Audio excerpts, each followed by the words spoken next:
বাচ্চা দেরি নেন, ট্যাবলেট খান, পিল বড়ি খান, বাচ্চা দেরিতে হোক, সমস্যা নেই। কন্ডম ব্যবহার করেন, বাচ্চা দেরিতে হোক, সমস্যা নেই।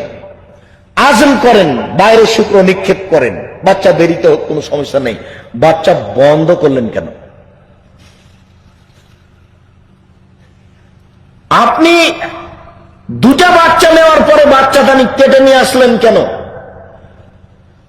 আপনি নিজের নির্বীর্য হয়ে গেলেন কেন? বাচ্চা দেরিতে হোক, কিন্তু আপনি বাচ্চা বন্ধ করলেন কেন? এই ছেলে, তোমার মা এখানে বসে আছে, তোমার মাকে জিজ্ঞাসা করলে কয়টা বাচ্চা? বলছে দুইটা বাচ্চা। তোমার মা তাহাজ্জুদ পড়ে। তোমার মা পৃথিবীতে দ্বিতীয় মহাপাপী। এক নাম্বার মহাপাপী যে শিরক করে, দুই নাম্বার মহাপাপী যে বাচ্চা নষ্ট করে খাদ্যের ভয়ে। আপনারা 10 ভাই বোন, অনেক টাকা পয়সা, কেউ থাকে চট্টগ্রামে, কেউ থাকে ঢাকায়, কেউ থাকে লন্ডন আমেরিকায়, সবাই খালি তার মাকে ডাকছে, আম্মা এখানে আসেন, আম্মা এখানে আসেন। আর আপনার একটাই ছেলে দুনিয়ার বদ শয়তান, ও পড়াশোনা কিছুই করেনি, সব জমি জায়গা বেচে খাবে। আর ও যে শয়তান হবে না, ওর উপরে ভুল আদর চলেছে। আপনারা ছিলেন 10 ভাই বোন, আপনি কাঁদছেন, আপনার মা কাজ করে যাচ্ছে, কাঁদছেন 8 ঘন্টা কাঁদার পরে আপনার মা আপনাকে দুধ দিতে এসেছে। আপনার মাকে আপনাকে দুধ দিতেই সময় লেগেছে 8 ঘন্টা। তার মানে ওইদিকে আপনার দাদি বসে আছে। একটু যদি আপনার মা কাজে 19-20 করে, তাহলে আপনার দাদি ছিঁড়ে ফেলে দেবে। কে বসে আছে পাহারা দিয়ে? দাদি। আর আপনারা হচ্ছেন 10 ভাই বোন, এতগুলো বাচ্চা নিয়ে আপনার মা কাজ করেন। 16 জন মানুষের ভাত রান্না করেন কিভাবে? ঢেঁকিতে ধান ভেঙে। আপনারা 10 ভাই বোন, 2 জন কিষান কামলা, 2 জন হচ্ছে ফকির, তাহলে 14 জন হলো। আর আপনার বাপ মা হলো 16 জন।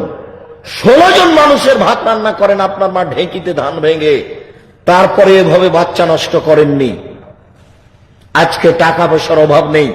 আর আপনার একটা ছেলে একটু কেঁদে উঠলে দুদিক থেকে 2 জন এসেছে ছুটে, ও বলছে আব্বু কি হলো, আব্বু কি হলো, আব্বু কি হলো, ও বলছে আম্মু কি হলো।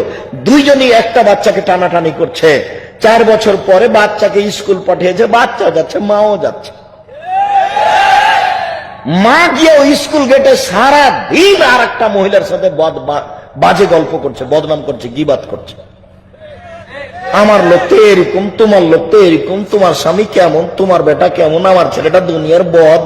আমার সারা দিন মহিলা ওই বদনাম করছে, আর এই স্কুল গেটে বসে আছে। কি পড়াশোনা করবে? 4-এর ছেলেকে মাইকেল মধুসূদন দত্ত বানাবে।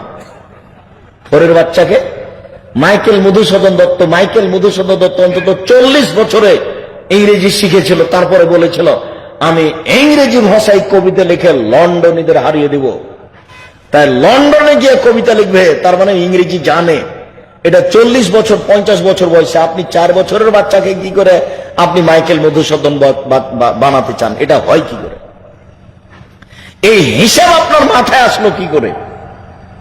এই হিসাবটাই উল্টা। দুধের বাচ্চাকে 15টা বই পড়ান কি করে? 4টে মাস্টার, 4টে মাস্টার। কয়দিন পরে ও দুনিয়ার শয়তান, সব একবারে বদের শেষ নাই। সব সময় মোবাইল ব্যবহার করে। আর জেনা, মোবাইল মানে জেনা। শুনুন, ছেলে কম নিলে ইহকালে লস, ছেলে কম নিলে পরকালে লস। ছেলে কম হলে ইহকালে লস, টাকা কম হবে। 5টা ছেলে অনেক ইনকাম, একটা ছেলে দুনিয়ার বদ, ইনকাম নাই।